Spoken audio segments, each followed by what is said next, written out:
સુરેન્દ્રનગર મહાનગરપાલિકામાં શાકભાજી વેચતા વેપારીઓએ હલ્લાબોલ કર્યો। સુરેન્દ્રનગર મહાનગરપાલિકા બનતા દબાણો હટાવો અને રસ્તા ખુલ્લા કરવાની કાર્યવાહી તેજ બની છે, જેમાં શહેરના 80 ફૂટ રોડ પર અયોધ્યાનગર પાસે રસ્તા પર લારી લઈ અને શાકભાજી વેચતા વિક્રેતાઓને દૂર કરાયા છે। ત્યારે શાકભાજી વેચનારાઓને ધંધા રોજગાર માટે યોગ્ય જગ્યા આપવા માટે મનપા કચેરીમાં લેખિત રજૂઆત કરી છે। સુરેન્દ્રનગર વઢવાણ સંયુક્ત પાલિકા મહાનગરપાલિકા જાહેર થયા બાદ અધિકારીઓએ ચાર્જ સંભાળી વહીવટદાર અને જિલ્લા કલેક્ટરના આદેશ મુજબ શહેરમાં રસ્તાઓ ખુલ્લા કરવા અને દબાણ હટાવવાની કામગીરી તેજ બની છે। બીજી તરફ શહેરના હેન્ડલૂમ ચોકથી ટાંકી ચોક અને ટાંકી ચોકથી પતરાવાળી ચોક વચ્ચે ઊભા રહેતા અને શહેરના 80 ફૂટ રોડ પર અયોધ્યાનગર પાસે રસ્તા પર શાકભાજી વેચતા વેપારીઓ ને પણ છેલ્લા 3 દિવસથી હટાવાયા છે। આથી આ લોકોનું જીવન નિર્વાહ મુશ્કેલ બની ગયો છે, જેમાં અયોધ્યાનગર શાક માર્કેટ વિસ્તારમાં ધંધો કરતા શાકભાજીના વેપારીઓ કલેક્ટર કચેરી અને મહાનગરપાલિકા કચેરીએ રજૂઆત કરવા સોમવાર બપોરે દોડી ગયા હતા, જેમાં દિલીપભાઈ પાટડિયા, મધુબેન, રમેશભાઈ, પાયલબેન, સુનિલભાઈ સહિતનાઓએ રજૂઆત કરતા જણાવ્યું કે અમે છેલ્લા 20 કરતાં વધુ વર્ષથી શાકભાજીનો વેપાર કરીએ છીએ। શહેરને વિકાસ જરૂરી છે, તે બાતે અમે પણ સહમત છે, પરંતુ અમને ધંધો રોજગાર માટે અન્યત્ર જગ્યા ફાળવવા અમારી માંગણી છે। બ્યુરો રિપોર્ટ મહેશભાઈ ઉતરિયા।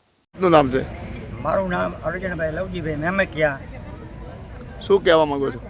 અમે એમ કહેવા માંગીએ 20 વર્ષથી અમે 80 ફૂટે આ જેટલા બધા ઉભાઈ બકાલાનો ધંધો કરી છે, બધા નાના માણસો છે।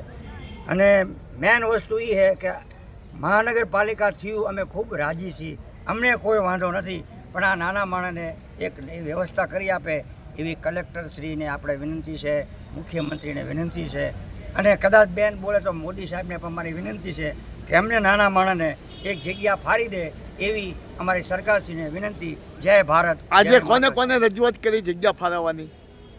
મુખ્યમંત્રી ભૂપેન્દ્રભાઈ પટેલ, કલેક્ટરશ્રી, મહાનગરપાલિકા ઓફિસે અમે રજૂઆત કરેલી છે, તો અમારી માંગ પૂરી કહેવાય એવી અમારી વિનંતી। મહાનગરપાલિકા દ્વારા જગ્યા ફાળવવામાં નહીં આવે તો મારું નામ મોરી વર્ષાબેન નાગરભાઈ છે। શું કહો છો?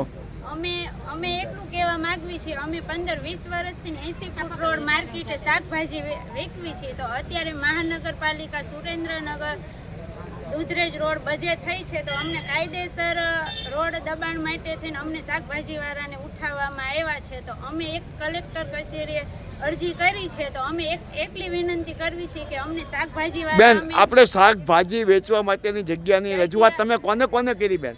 અમે કલેક્ટર કચેરીએ, પછી મહાનગરપાલિકામાં, પછી ભૂપેન્દ્રભાઈ પટેલને, એમ 4-5 જગ્યાએ અમે બેન શાકભાજી વેચીને કેટલા લોકો પોતાનું પેટીયું અને રોજીરોટી દળે? અમે 400 થી 500 જણા છીએ, શાકભાજી વેચીને જ ગુજરાન ચલાવીએ છીએ। તો બેન આપની માંગ શું છે? અમારી માંગ એટલી જ છે કે અમે કલેક્ટર કચેરીએ મોટા માણસોને કહી છીએ બધાને કે અમને કે શાકભાજીની જગ્યા અમને ગોતી દે, આપે ફાળવવા, અમને એટલી વિનંતી કરીએ। તમે લેખિતમાં રજૂઆત કરી છે બેન?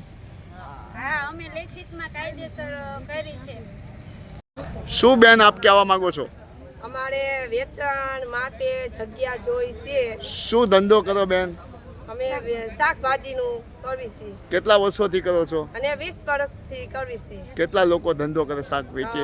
300 થી 400 જણા છે।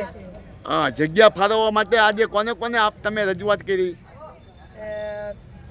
કલેક્ટર સાહેબ, પછી કમિશનર સાહેબ, મહાનગરપાલિકા, ભૂપેન્દ્ર પટેલ, નરેન્દ્ર મોદીને। તમને મહાનગરપાલિકા જગ્યા નહીં ફાળવી આપે તો તમે શું કરશો? હડતાલ કરશું। આ